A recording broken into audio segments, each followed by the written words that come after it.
Hello and welcome back to Shakesyear. We are working on the troublesome reign of King John, and we get to hear from the bastard today in Act 1, Scene 2, which takes place right outside the city of Angers, which is a town in France that the English actually kind of occupied or owned, had rightful claim to, whatever. So as King Philip is planning to mount an attack against England, he's going to start it here in Angers. So they were hanging out outside the city waiting to see if King John would just voluntarily give up his throne, which obviously he doesn't. He instead shows up with an army and with the bastard and with Blanche and some earls and a bunch of people, and a whole bunch of smack talk starts happening back and forth across the battlefield, with Queen Eleanor saying, Arthur is basically illegitimate. They keep saying that there's no proof that Arthur was actually Geoffrey's son, so basically inferring without saying that Constance may have been unfaithful.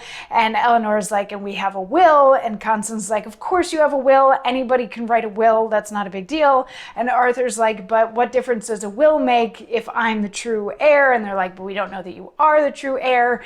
And the bastard draws his sword, and there's more smack talk back and forth. And then Limoges steps up, and he's wearing this like lion's pelt that King Richard the Lionheart used to wear, like this cape made out of a lion's skin. He's wearing it. He took that and he's wearing it on the battlefield.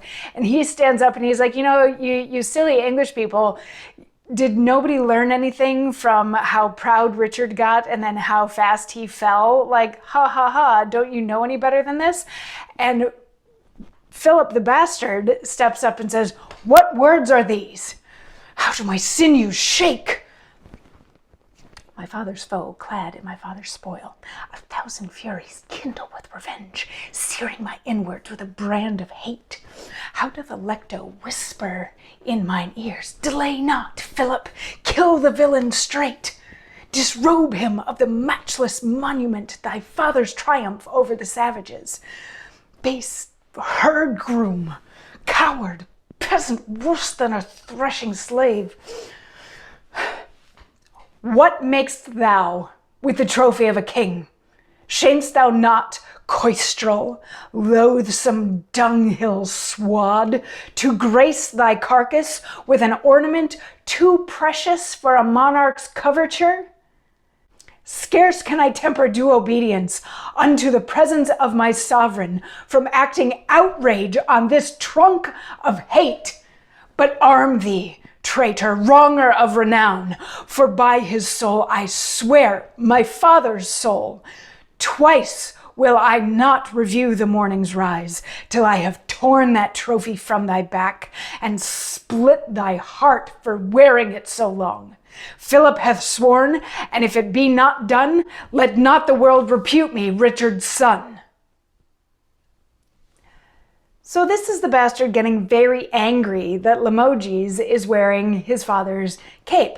But also keep in mind here that most of the people there don't necessarily know that Philip the bastard is the son of King Richard the Lionheart. So just imagine that. Like he stands up and he first yells at Limoges, like, what are you saying? What are you saying? You want to go? You want to go outside?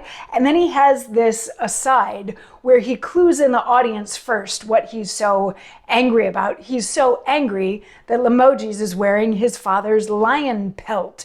He's like, this is disgusting. I should just kill him right here, right now. He's vile. So then he gets up in Limoges' face. In the monologue, that's where I got loud again.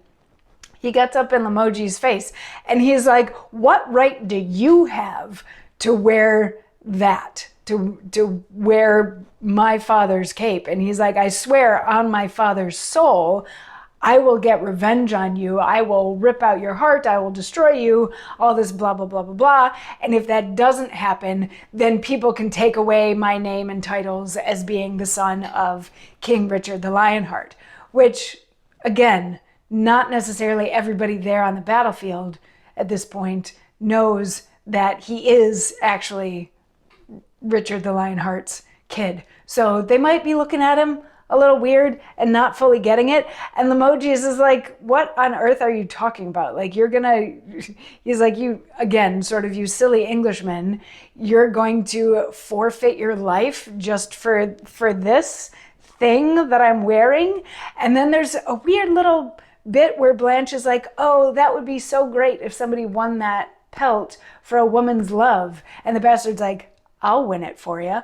So a bit of like random weird flirting happening on the battlefield between Blanche and the bastard, right as the bastard wants to kill Limoges for wearing a lion skin. So at this point, King Philip has to interrupt and say some things to get people back on track, because stuff is getting a little woo-woo-woo out there. And we will get to hear what King Philip has to say in a monologue tomorrow. So I'll see you then. Mwah.